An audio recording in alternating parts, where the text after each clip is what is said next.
70,000 টাকা দিয়ে আজকে আমি খিচুড়ি ট্রাই করলাম। কি বিশ্বাস হচ্ছে না? তাহলে নিজেরাই শুনে নাও। আজ আমরা চলে গেছিলাম টেকাস লেন। আমাদের অনেকদিন ধরে ইচ্ছে ছিল অরুণদার দোকানে যাব, অরুণদার দোকানে গিয়ে খিচুড়ি আর বেগুন সুন্দরীটা টেস্ট করব। তো আমরা স্মৃতি মতন চলে গেলাম অরুণদার দোকানে, আর গিয়েই অরুণদার সাথে দেখা হয়ে গেল আর শুনে এলাম এখানে কি কি পাওয়া যায়। তো তোমরাও শুনে নাও।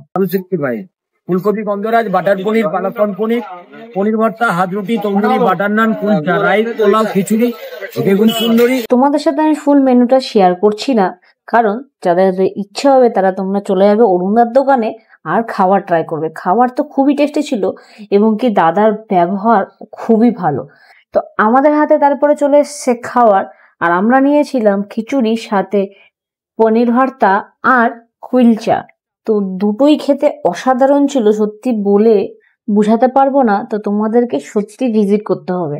আর আমরা এটা খেয়ে সত্যি দুজনের এক্সপ্রেশন একদম অসাধারণ ছিল। আর আমি নর্মালি ভেজ খেতে খুব একটা ভালোবাসি না, কিন্তু আমি নিজে অবাক হয়ে গেছিলাম যে ভেজ খাবার এত টেস্টি হয়। তারপরে আমরা ওখান থেকে বেরোনোর সময় দেখি অথেন্টিক চিকেন স্যুপ আর ডিমের ডেভিল। তো ডিমের ডেভিলটা আমরা ট্রাই করিনি, নেক্সট কোনোদিন ট্রাই করব। আর ওখানে ফিশ কাটলেটও পাওয়া যায়, সেটা অবশ্যই ট্রাই করব। তো আমরা ওখানে চিকেন স্যুপটা নিয়ে বাড়ি চলে এসেছি।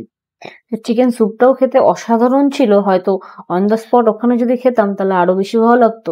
তো যাই হোক, আজকের মতন ভিডিওটা আমি এখানে শেষ করছি। দেখা হচ্ছে নেক্সট ব্লগে। টাটা।